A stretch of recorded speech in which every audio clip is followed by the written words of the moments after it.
We're very pleased tonight to have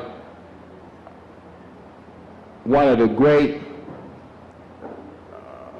Africans of all times, a great scholar, a great teacher, a great author, and above all, a great person. And that's Dr. John Henrik Clarke. Dr. John Henrik Clarke.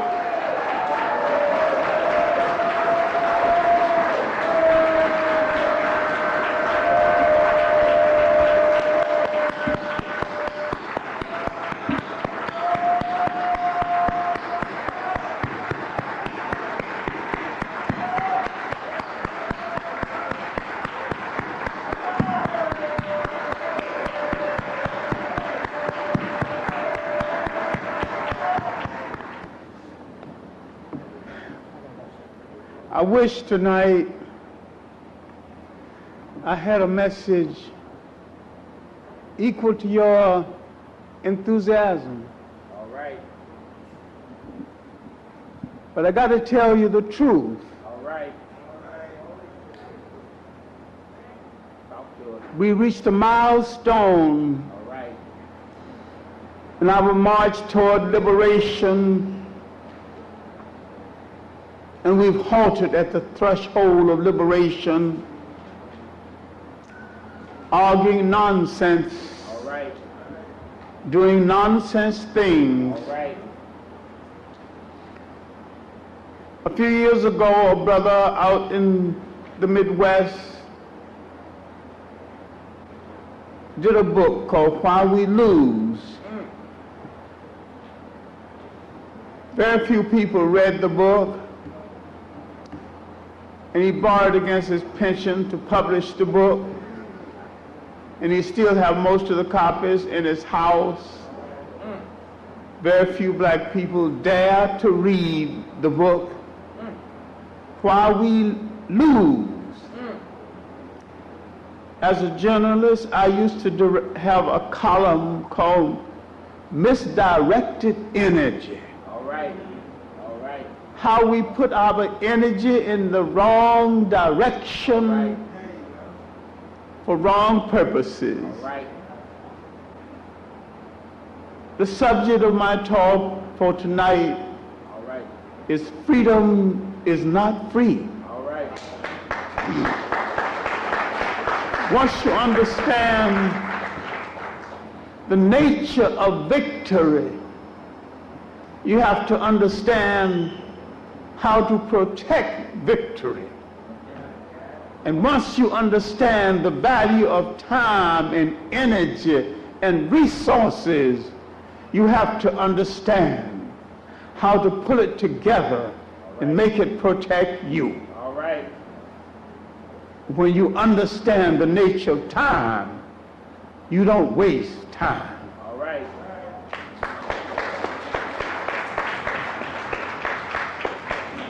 The golden age of African awareness, the golden age of a reawakening to ourselves was the 19th century. The golden age of struggle was not the 20th century, but the 19th century. All right. Struggle is the highest form of education. All right. We were educating ourselves through struggle. All right. We were learning through struggle. All right. We've thrown the lesson away All right. and misdirected our energy All right. by not asking the right questions. All right. Now I am very unpopular in places where I used to be popular because I dare to ask some questions of popular people who I say are first-rate con men. All right. Talk to us. All right. All right. Go ahead. I dare to ask, what are you doing with your energy? What are you doing with your time and your resources? What are other people doing? Why do other people with less time and less resources achieving more than you? You got 100 times more than the Japanese ever had. You got more land than they've ever seen. You got a greater potential than they ever had. They don't have enough land to grow enough vegetables. And yet they're almost self-sustained in food. You got all the land available to you. And yet you buy most of your food from other people and lose most of the land through taxation that you could pay. You lost something. And when a people lose this thing, a container that I call nation, and when you lose nation, you lose more than land. You use a concept of the mind. Why do people structure something away from their historical geography that you cannot do? Why then is it East Indian must come and run a store in your neighborhood and a Korean? And you complain about a job when you should own the store and the real estate. And if he owned the store, he should be renting from you. All right, there you go. There you go. All ethnic groups control at least the real estate in their neighborhood. All right. You don't own the real estate in your neighborhood, and there was a time you could have bought up every boarded up house. All right. All they wanted you to do is to fix them up and put them back on the tax roll. And you didn't do it. Why can't you see yourself as the managers of great wealth? All right. All right. Until you manage the wealth-producing resources of your neighborhood or your nation, you are not free. All right. When you are dependent on your former colonial master or your former slave master for the safety pin that holds your child's diaper together, you are not free. All right. To be a slave is not necessarily to be hungry. All right. A lot of people are hungry and they are not slaves. All right. To be a slave is not necessary to work hard. All right. A lot of people work hard and they are not slaves. To be a slave is not to be able to determine your own destiny. All right.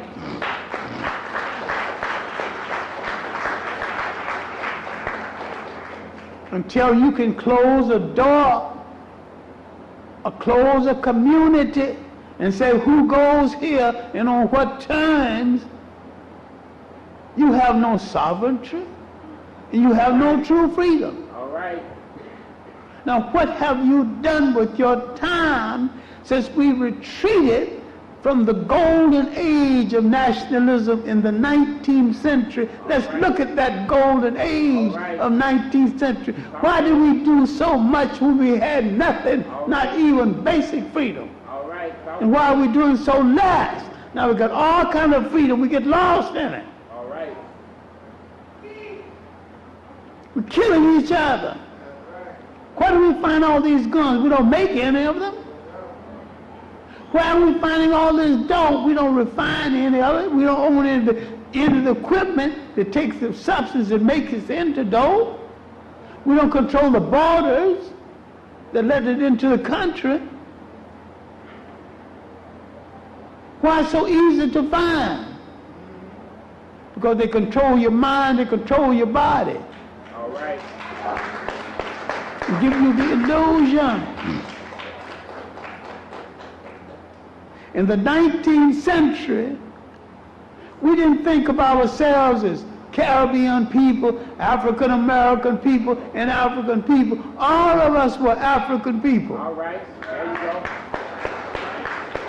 All right. We didn't have our nose in the air thinking England was our motherland. All right. You fool, how can your slave master's country be your motherland? All right. We didn't think that way. Nope. All of us knew that we had one motherland, it was Africa. And we reached out to each other. We joined each other's freedom movement. We pastored in each other's church. We realized there's no solution until there's a solution for all of us. But the historical spot of our beginning was Africa. All right. We come to the 20th century. We do not study enough history of other people to understand how they succeeded. All right. The Japanese were put in concentration camps in the Second World War. They came out of concentration camps. They got all their property back. They got money, they got reparations. Not one march, not one leaflet, not one fist in the air. And all you know is you ain't got nothing. All right. There you go. Talk to us. What did they do? All right. In the so-called Holocaust, Jews got billions of dollars, even the money to lay the basis for a piece of stolen property they called Israel. A land that never belonged to the Europeans. All right. But homeland. Homeland for who? If God promised anybody a homeland, they created the God that promised them the homeland and don't even worship that God anymore. God gave them some land. God gave some other people some land according to their folklore. All right. Didn't give it to a European. The European claimed he belatedly came converted to the faith because he didn't want to get in the war between the Christians and the Arabs. So he chose another option. He chose the tradition that went with it. He don't relate to Jacob and Isaac and all those people. He was happy in Europe. They started kicking his butt. Then he said he wants a homeland. When they was financing Napoleon's army, Napoleon wanted to give him Palestine. You can have it, he said. They said, who wants a sea of sand?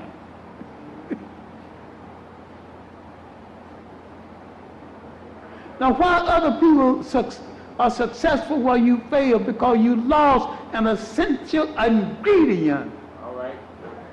An East Indian comes here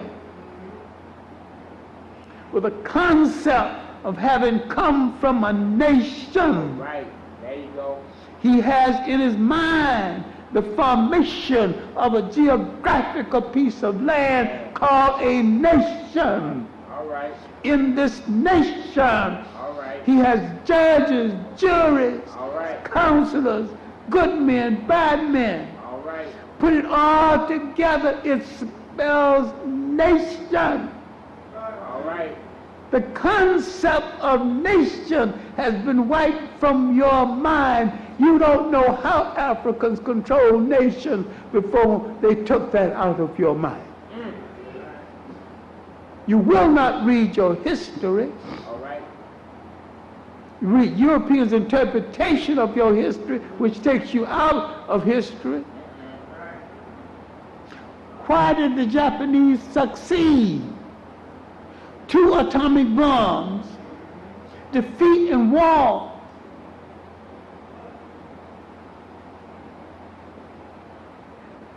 Now, the people who defeated them are begging them for commercial space in the world. What did the Japanese refuse to let people take away from them? All right. The concept of nation in the concept of God as they conceive God to be. All right.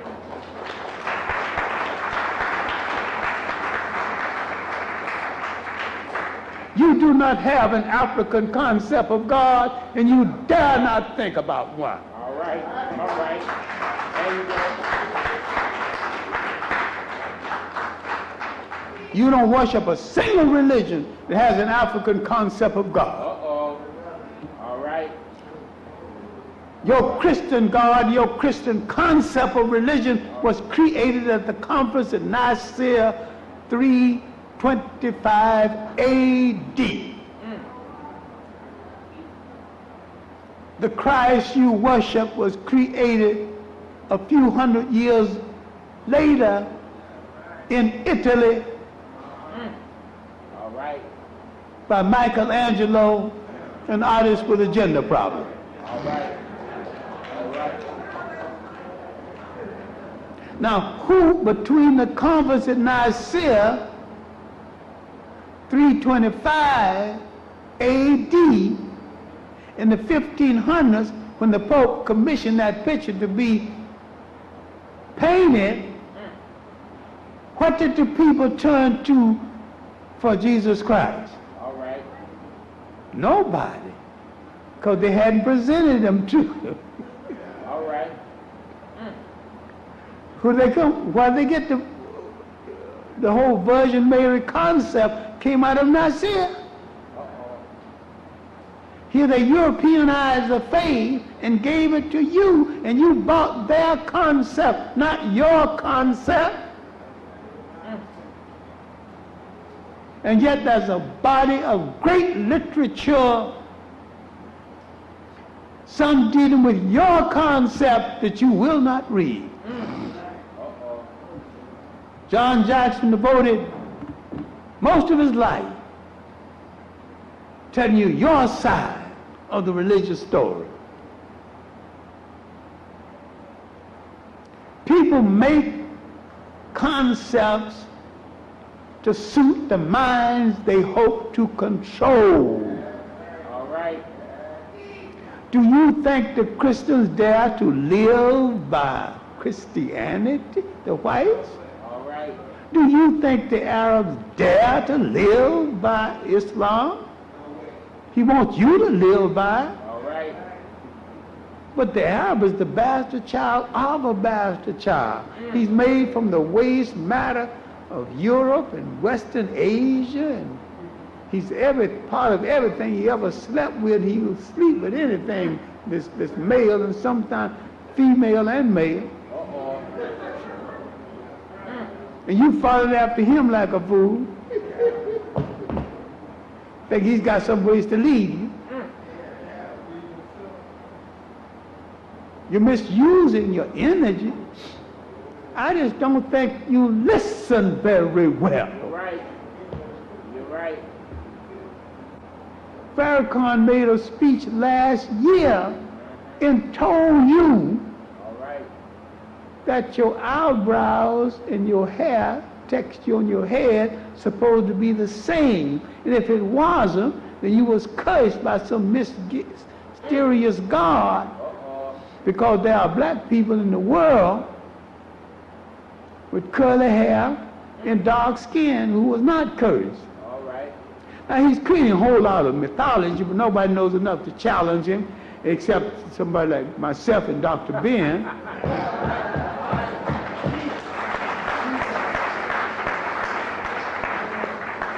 Anytime you say God cursed anybody, All right. you're a liar and a hypocrite, because gods do not curse. All right.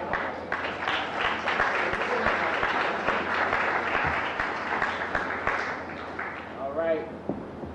which gets me back into why we waste our energy, go off following people without asking the serious question, leader, where are you leading me? All right, thank you. All right. There you go. Why don't we analyze something? All right, there you go.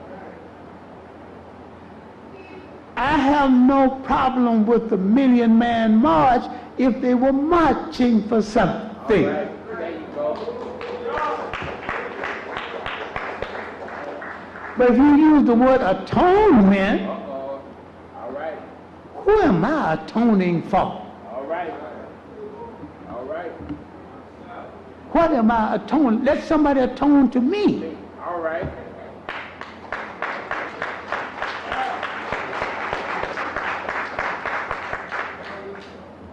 We built the first society that blended the energy and the significance of man and woman, All right. and didn't put one over the other, and accepted the woman as the life giver. We built the first society where women rode at the head of her army, the first society where the woman headed the state, the first society where the woman was a god. All right. You gonna leave her out of something? All right. Are you out of your mind? All right. Hitler said that she's good for the bed, the kitchen, and the church. Are you going down that route? All right. Fool! All right. In Africa, she's not the king, she's the kingmaker. All right. She got to be one or the other. Have you ever studied the structure of the Baptist church? Who do you think make deacons? Deacons don't make deacons. Deacons go home and consult their wives. And the deacon vote for who the wife tell him to vote for or get out of their house. Do you think men run churches all by themselves? If the women leave the Baptist church, they close the doors, sell the real estate. All of a sudden, you join a religion as a male chauvinist murder cult and start imitating some damn Arabs. Gonna leave the women at home, you know, to pray and take care of the children.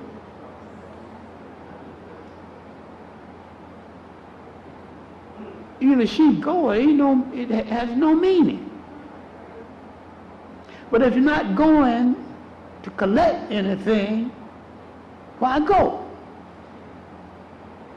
If you're not going to ask for anything, why go?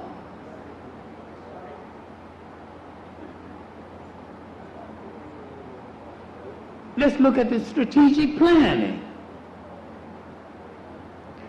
There's not enough extra space in Washington for 1 million men to take a pee.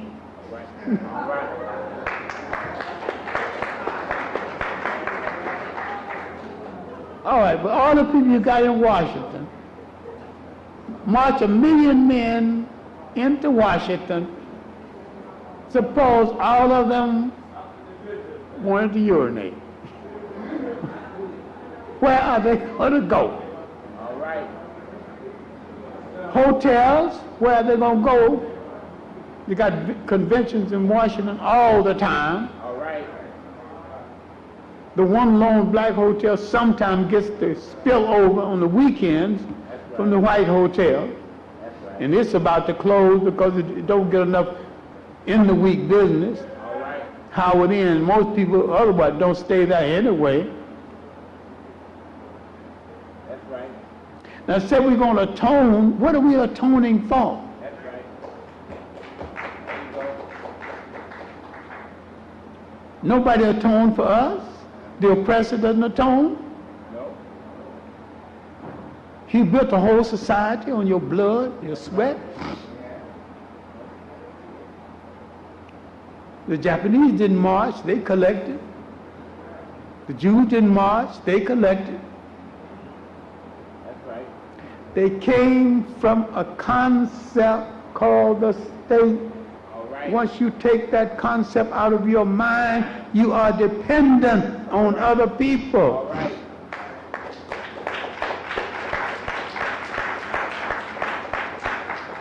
That East Indian, he can look back at Big Bad India, the second most populated country in the world.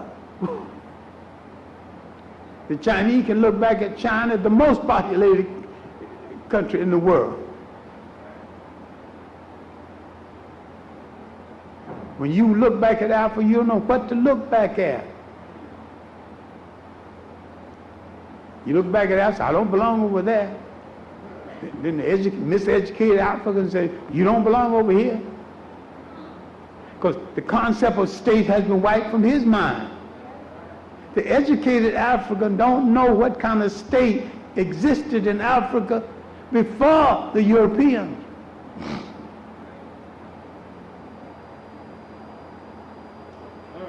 I don't mind marching. I've been in a whole lot of marches in my life. Everything of significance, the fight for black liberation for the last 60 years in New York City, I've been a part of it. All right. Left and right. March with the communists, march with the socialists, march with anybody that I believed in. All right. But what is the march for?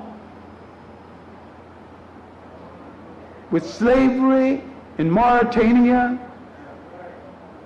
in the Sudan, nobody is willing to march on a single Arab embassy. All right. The Arabs not only kill black men, take their women, make them work in the field all day, and use them sexually at night. All right. The Arab is vicious in the sexual exploitation of black women. So what you getting so do-eyed over them for? All right. All right. You have to create the religion and it turned on you. You should reconceptualize it based on your need and not give a damn whether anybody lacks it or not. It will suit your purpose.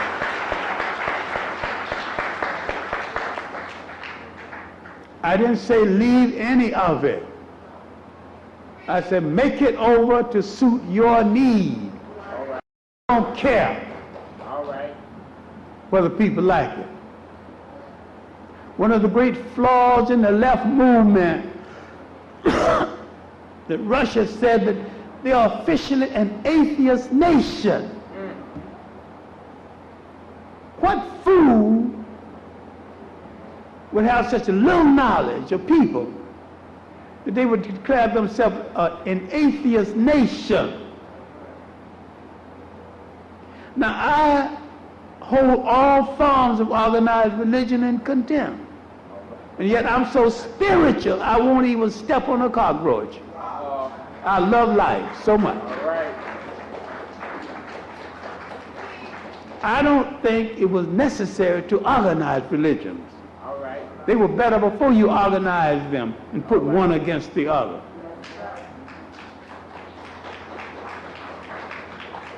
I know there's a force in the universe larger than me. All right. I know I can't make the rain. I can't make a single flower or petal of a rose. All right.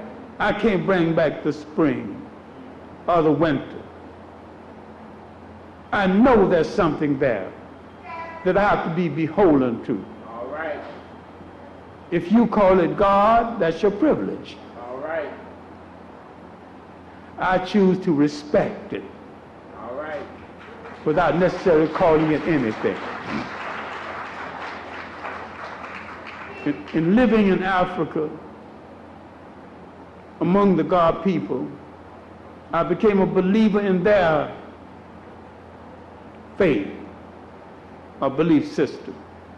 They think God comes, only they don't use the word God, comes out of a body of fresh, lives in a body of fresh water, and that he renews his strength by each hour. in difficulties, they go by a body of fresh water. That makes just as much sense to me as you praying to some God in the sky that you never saw. All right. All right. When we look at their lives, their individual lives, when they spell it out. When I went to the first wage, when everybody is a part of everything. When each time the widow moans, women of her age group moans with her. When they dance out the life of the deceased.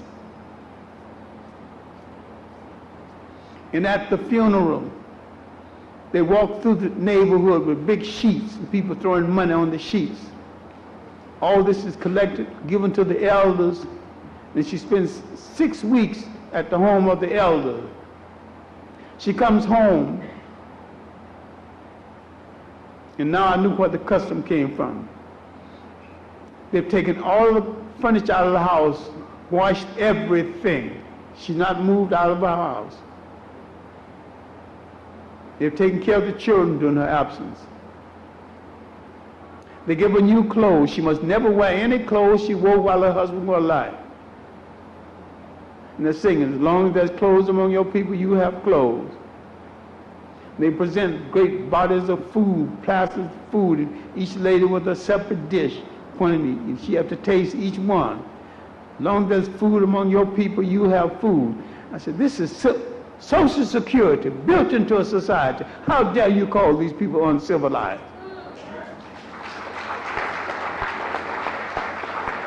Nobody's going to a relief bureau. She's going to her own people. She's not getting out of her house. She's not evicted.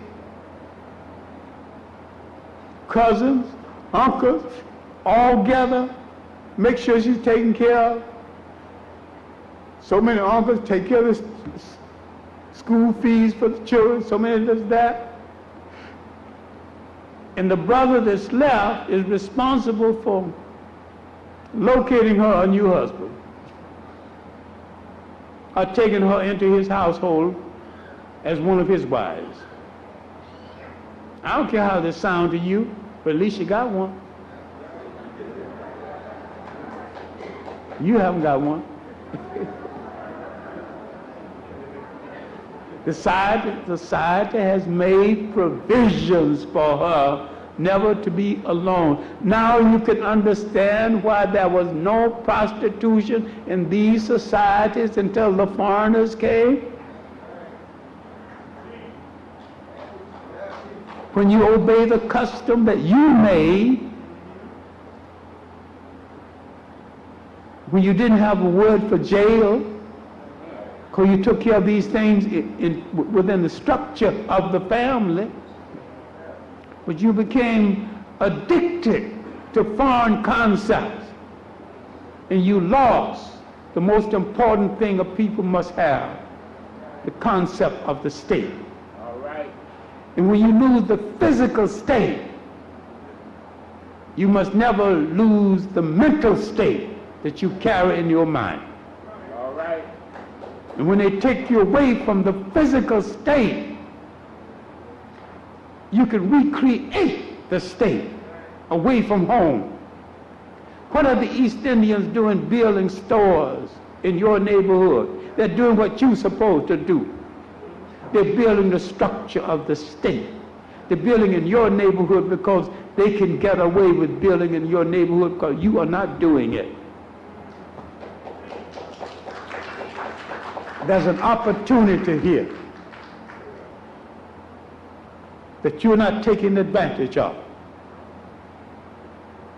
You are not understanding the nature of your own culture. Now let's deal with that other march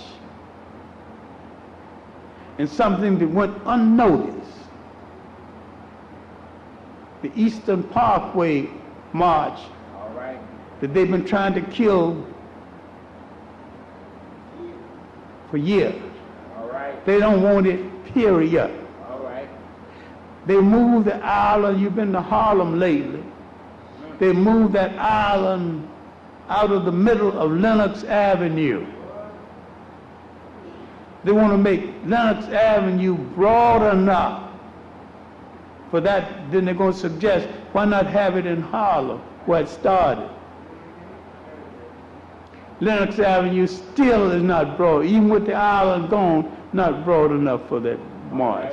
And it shouldn't be there anyway. All right. There you go.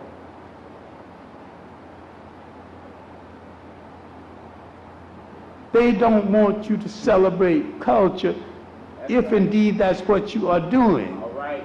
Because if you understand Caribbean culture, a few people do, Caribbean culture is not sexual gyrations down the street.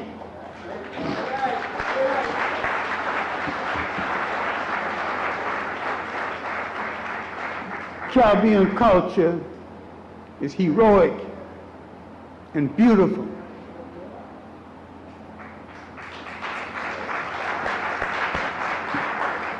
It's a long struggle. If you had a parade with emphasis on true Caribbean culture, the parade would last 1 year and that would be the end of it. Because you would tell of struggle, you would tell of Babis revolt, you would tell of Kojo, you would tell of Kojo's sister, Granny Nanny, you would tell of Mary Seacole, who came ahead of Florence Nightingale. You'd have a float for her.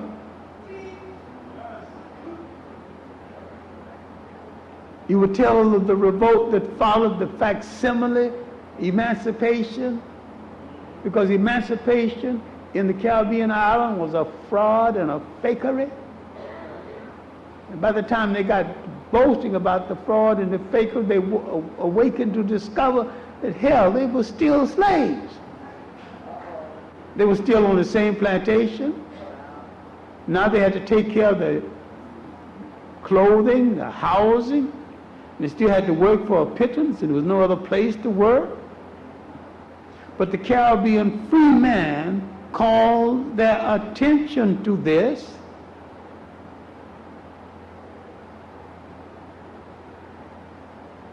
And set in motion, especially in Jamaica, the Morat Bay Revolt 1865. When the beginning of the emancipation was 30 years before, then what are they fighting for in 1865? They're fighting for the fact that they realized the emancipation was a fraud. God, look at all the great culture you have. And one of the main reasons that culture succeeded in being the basis of the revolt, and why the revolts were so successful, they had an African culture continuity. All right.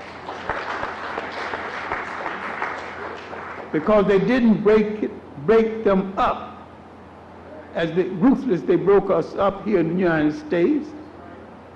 They didn't outlaw the drum as ruthless they outlawed our drum. They didn't outlaw the African language. They could speak to each other in a manner that their master could not understand. He said, oh, that's just gibberish, you know. It wasn't gibberish. It's the African language. All right. When Toussaint Louverture, who needs re-evaluation because if it was today he'd be a middle-class cop-out, Dessalines was the real hero of the Haitian Revolution.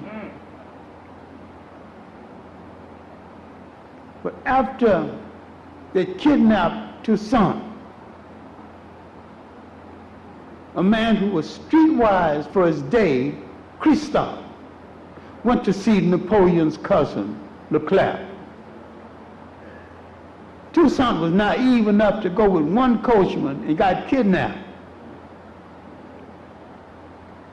Streetwise Christophe marched a company of soldiers in Leclerc's living room, surrounding him on every side.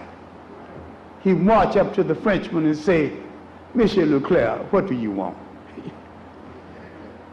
He said, "Surrender the island." He spoke to Leclerc's servant in an African language. The servant was a captain in the Haitian army and a spy in Leclerc's household. He gave the spy an order. Give the order, burn Cape Haitian, burn the city down. All right. He started the burning, the French started retreating to the hills.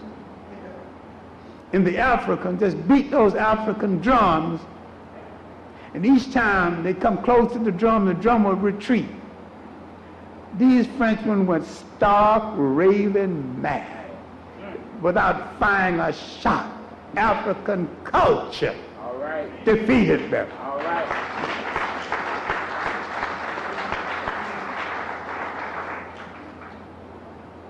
You can't use it unless you can preserve it. All right. There you go. So when you come to Eastern Parkway, what you are seeing is a grand and colorful show, but not Caribbean culture. You're seeing a great Caribbean show. All right. All right. If it was about Caribbean culture, it would be about Granny Nanny. They tell so many lies about Granny Nanny, it's hard to get to the truth. All right. They said people shoot a bullet at her and she would turn against the bullet, and the wind from her behind would throw the bullet right back in the face of the shooter and kill it.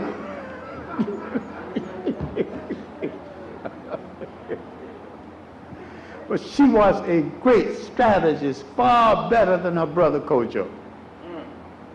I wouldn't have a float celebrating that. All right. All right. Of the great male rebels, Manson, Taki, the retreat from the hills, different revolts on other islands. Oh, they were most numerous on the island of Jamaica and more numerous than Haiti. Haiti fought a short period and won independence. Jamaica fought a long period and didn't.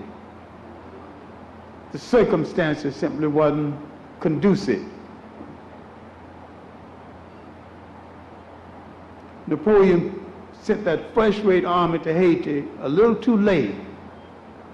And besides, those Haitian generals outsmarted them, sent dogs.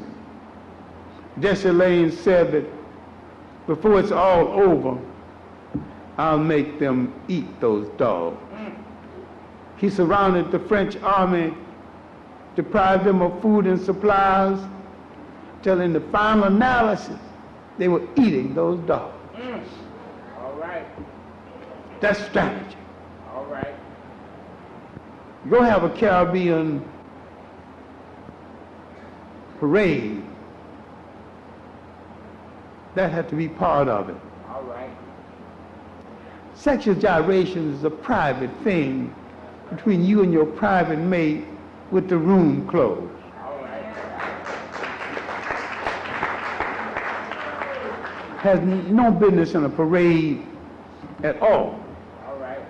In this last parade, whose Grand Marshal was a Mediterranean mulatto passing for white. All right.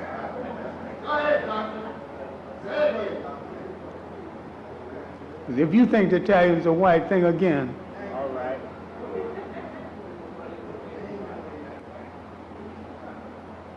You forgot to notice something on that screen.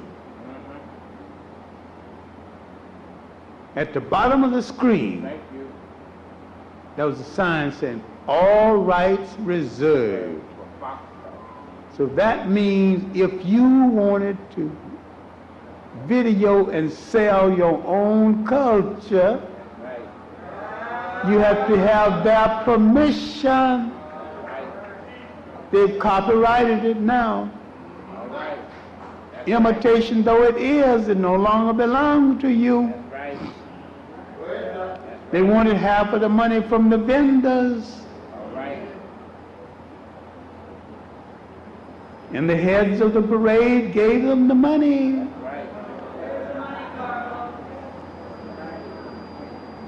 It's not yours anymore. Thank you. Thank you. It's a money-making scheme for the city. All right.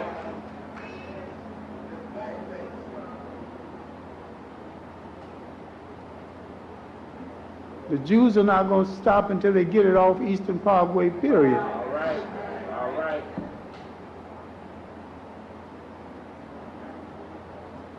What am I trying to say to you at a critical time in your history when we look at all the nations in the Caribbean islands, when we look at the Civil Rights Movement, the Caribbean independence movement, the African independence explosion, and you do not see one single African-oriented nation in all the world, because all of them are imitation European states. All right.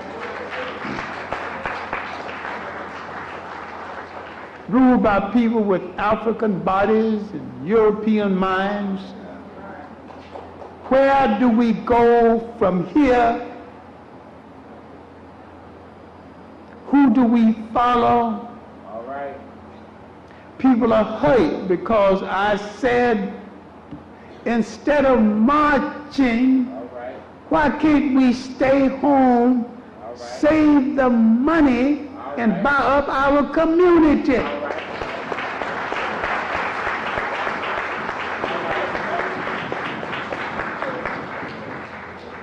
Is it going to cost $40 bus fare, $20 food, that's $60.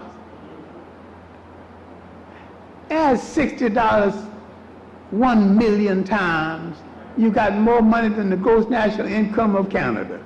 All right. You got more money than the income of most of the nations of the world. All right.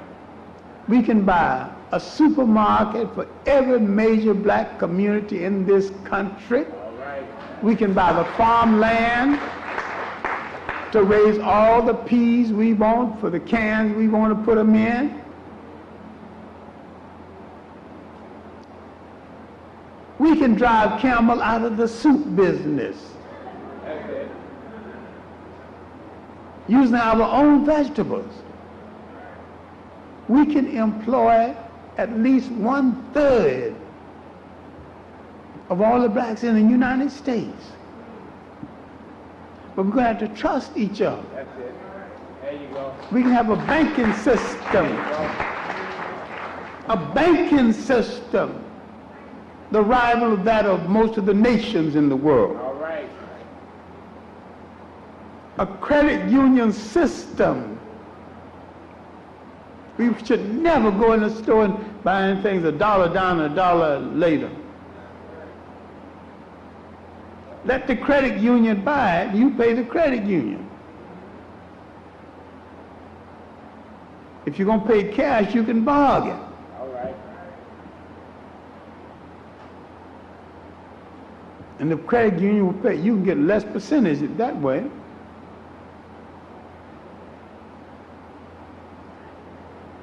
The main reason we have not organized ourselves because we've lost that concept of nation and we do not trust each other. That's it.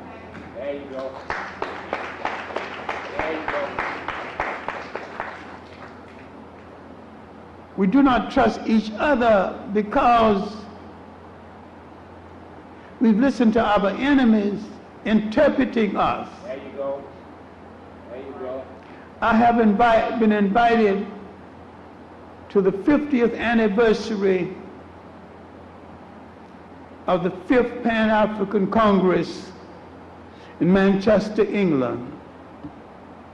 Out of the 5th Pan-African Congress, called by Nkrumah, Padmore, Amy Ashwood Garvey, Peter Abrams, Zeke of Nigeria, John Stone Kenyatta, later Jomo Kenyatta, came the concept of African independence, African states.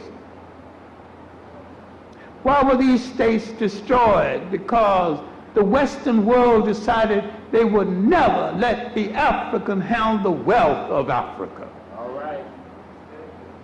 Why did they let Nelson Mandela superficially come to power? Because they knew Nelson Mandela would not do the most essential thing to coming to power, is ask for the restoration of the land. All right. Land is the basis of nation. All right. When he came to power, whites owned 87% of the land.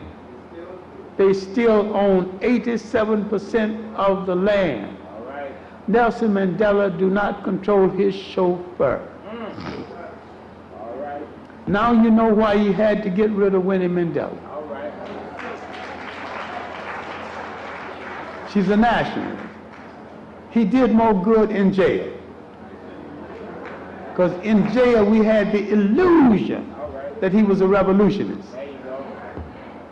He came out and proved he was never a revolutionist at all. That's it. No revolutionist would come out of jail, become president of a country, and demand nothing. That's it. Black children are still being stoned for trying to get into previously all-white schools, all-white neighborhoods. Black Americans are going to South Africa and going into business with white people. They don't even know what's happening. That's it.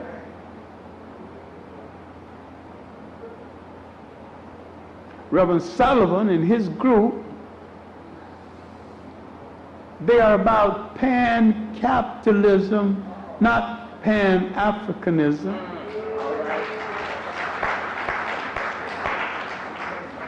They're the servants of the corporations. All right. The corporations got their seed money from the slave trade. All right. You can expect them to participate in African liberation.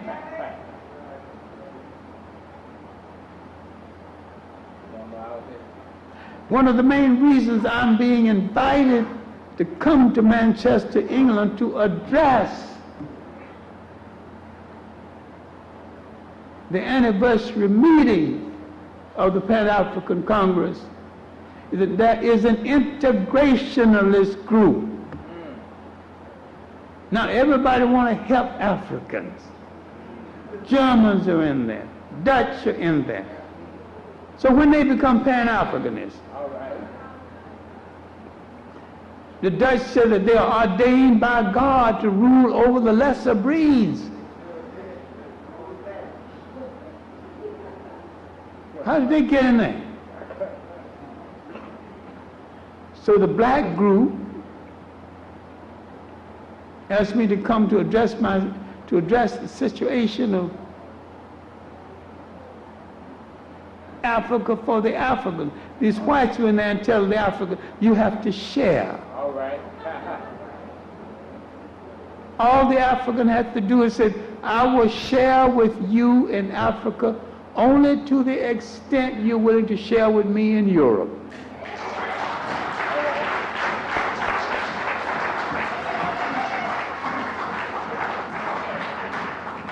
Land I will never share, because land is sacred as my mother's womb. You do not share land, and they're not going to make any more land.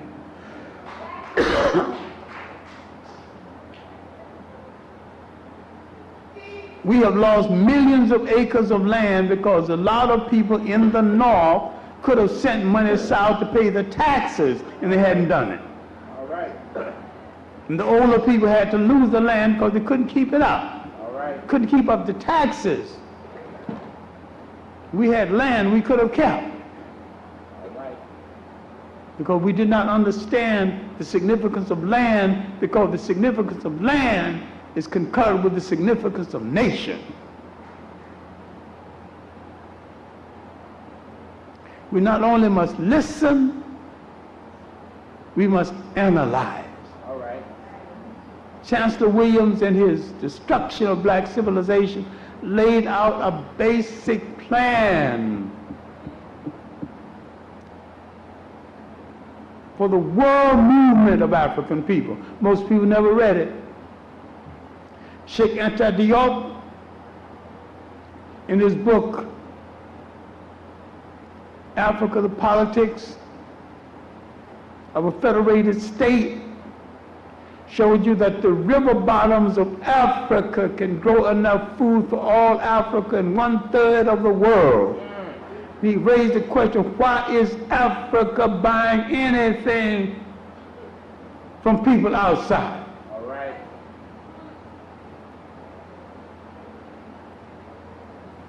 Last time I was in Barbados, I went to a reception. What were we eating? Sardines from Nova Scotia. I go to the ocean, just stand there. The flying fish is jumping up, almost begging you to catch him free of charge. Please catch me and eat me. I want to be useful to somebody.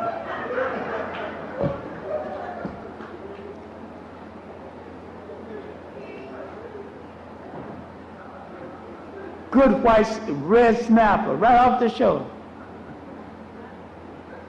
Great varieties of fish. All you have to get in your boat, go out there and get it. And you are sardines from Nova Scotia.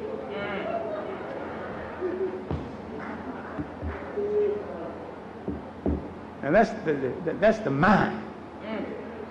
The British train you to eat what the British want to sell. That's right. Big cement houses, 18 inches thick. Now, what in the hell is a climate like that? You 18 inches thick in a house. That's it. Same thing is true in Ghana. First year I was there, they imported $14 million worth of canned fish. You got tuna right outside in the ocean. I was out fishing and the Ghanaians catch a fish and threw it back. I said, why do you keep throwing this fish back? They said, that's tuna. I said, oh, it's tuna, all right. He said, we don't like tuna. Now the Japanese and everybody's out there taking that tuna, making a fortune. They don't like tuna. If you take a fresh piece of tuna, you never seen a can, marinate him, put a good sister on him, you got some good tasting fish.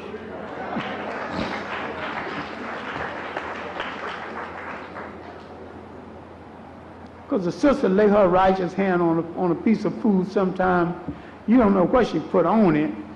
All you know is you can't stop eating it. All right. She turns around to the left and to the right, a little dash of this, a little dash of that. She can't even tell you what she did. All she knows, it comes out right.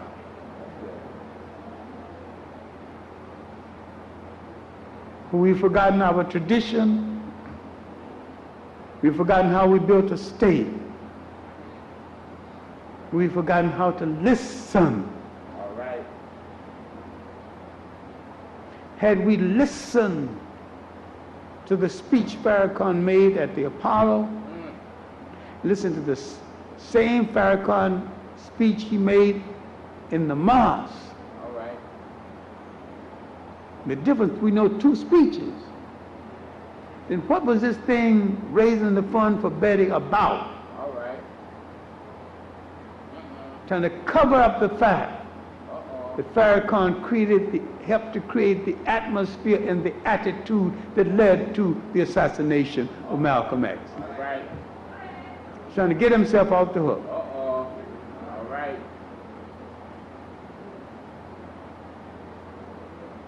And listen to a speech at Abyssinia Baptist Church. People think it must be the worst thing in the world that you would dare call Farrakhan a con man. And I did call Farrakhan a con man because I think he's one of the most unique con men of the 20th century. All right.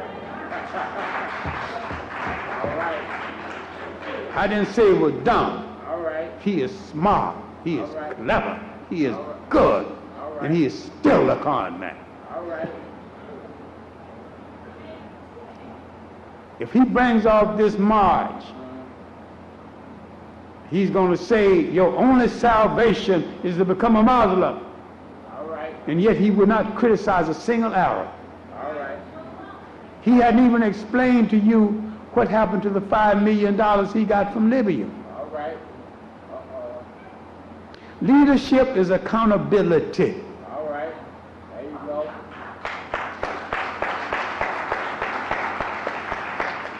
If you cannot be accountable to the people, you've got no business leading the people. All right.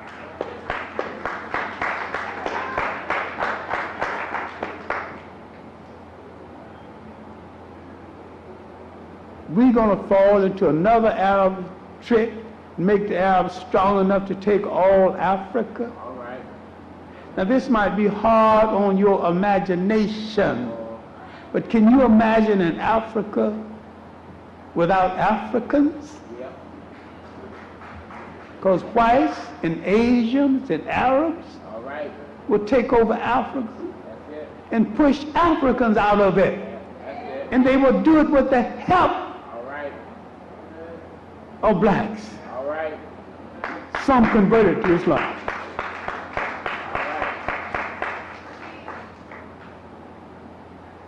If we're going to survive on this earth, we must realize before there's nation time, there's going to have to be some serious thinking time. All right. Time to analyze what's happening to us. That's it. Time to ask the questions. Why don't we control at least the real estate in our community? That's it. We could have. If you opened a store in Chinatown, you wouldn't get one customer. All right. That's it. Why do they get so many customers in our neighborhood? All right. Ain't no mystery about Chinese food if that's what you want. That's it. A good black American cook can buy one Chinese dish and take it home and break it down, and the next day he can beat them cooking it. That's it.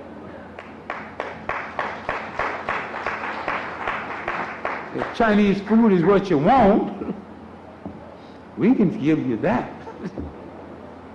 Now I've seen it done.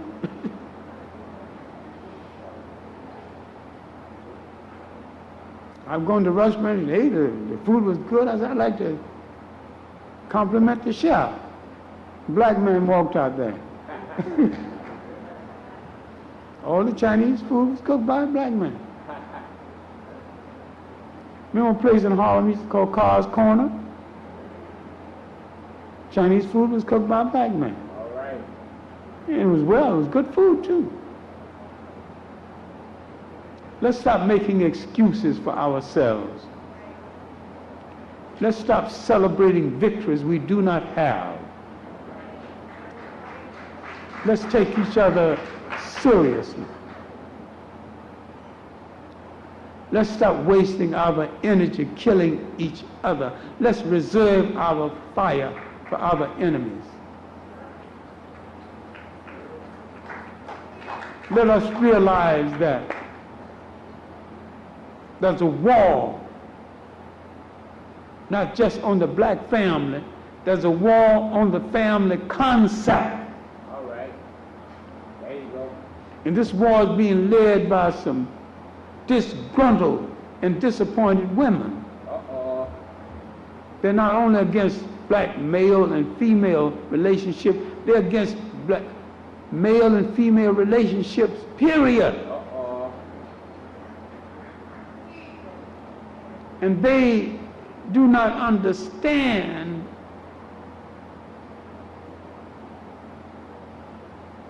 what is norm. I just don't think a woman is designed to romance another woman. All right.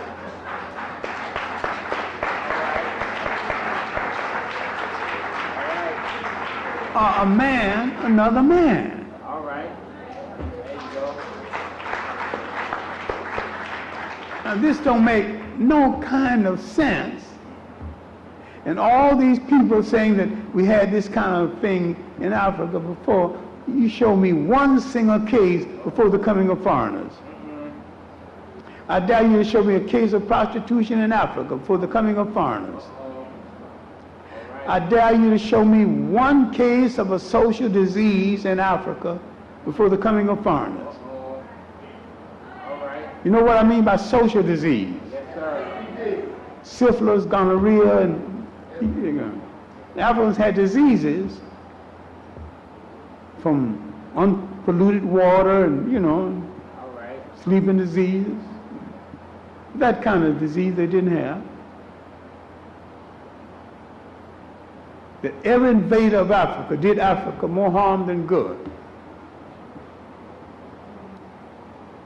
And the worst damage done to you, it made you forget how you control a state before they got there. When you came to power, you became the imitators of his method in ruling power. Those methods will never suit the African.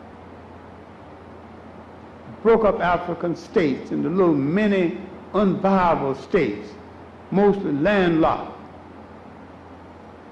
In the old African system before Europe, every state had access to the sea. No landlocked nation.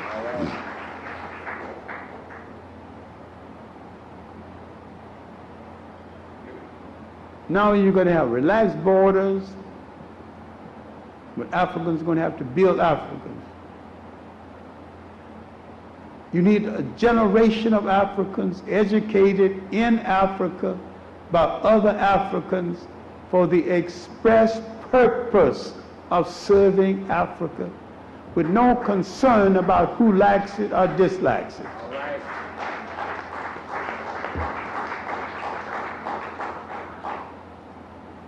We made the wrong use of Western education. The Japanese took that education and turned it on those he got it from, and protected himself from those he got it from. We were not unique. We became a part of the trap, other than to use the education to stay out of the trap. Where do we go from here internationally?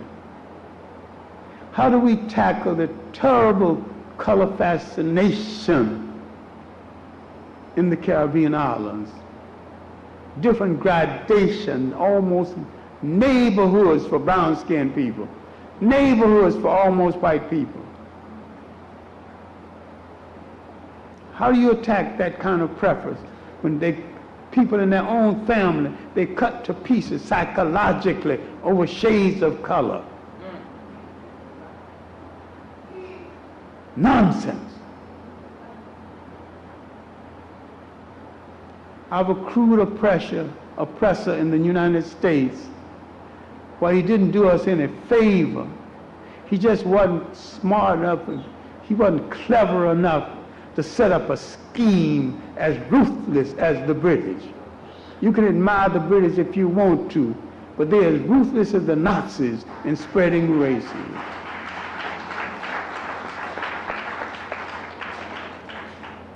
They won't cut your throat with a dirty knife because that's poor form, poor style.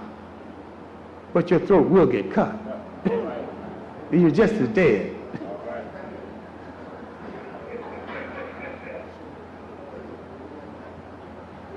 The cruel American don't care. He put all those color gradations, all those hair gradations, half white, quarter white, put them all in one bag. And put one word on the bag. Nigga.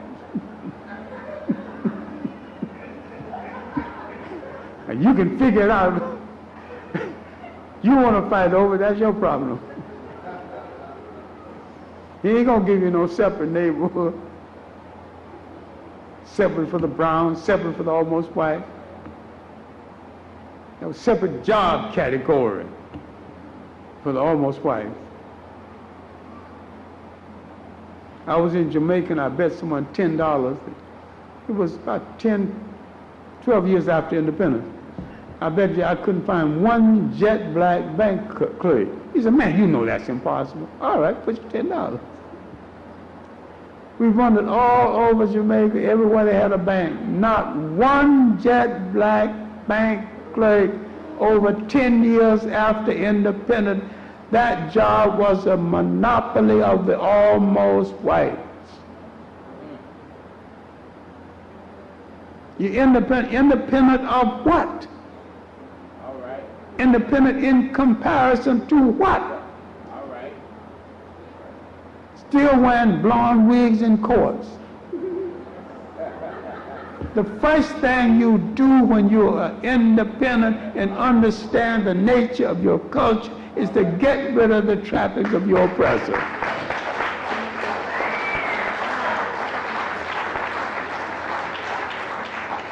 And if you think you got to marry your oppressor's daughter, you're missing the point. All right.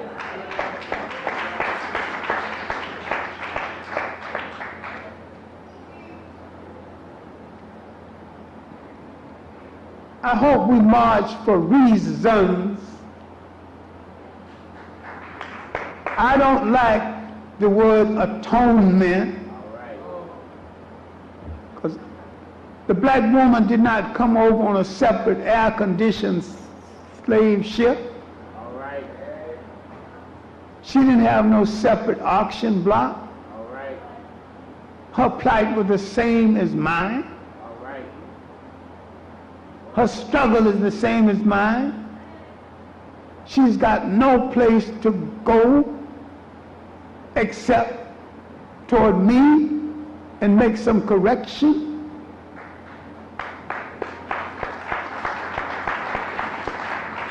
If she have any grievance, stating them to anyone except me, All right.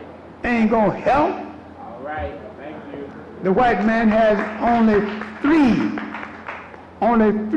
permanent positions in his society for her. All right. Give sex on demand, All right. clean his house, Uh-oh. and destroy black men. All right. Everything else in his life is temporary for her. And she's lying through her teeth if she thinks otherwise. All right. White women live ain't got nothing to do with you. You need a liberation movement, All right. stronger and higher than her. All right.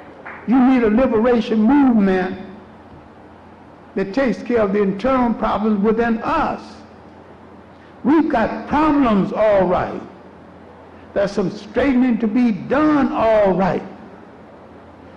Black men need to socialize black men. Black women need to socialize black men. Then both of us need to come together and realize we have no destiny on this earth away from each other.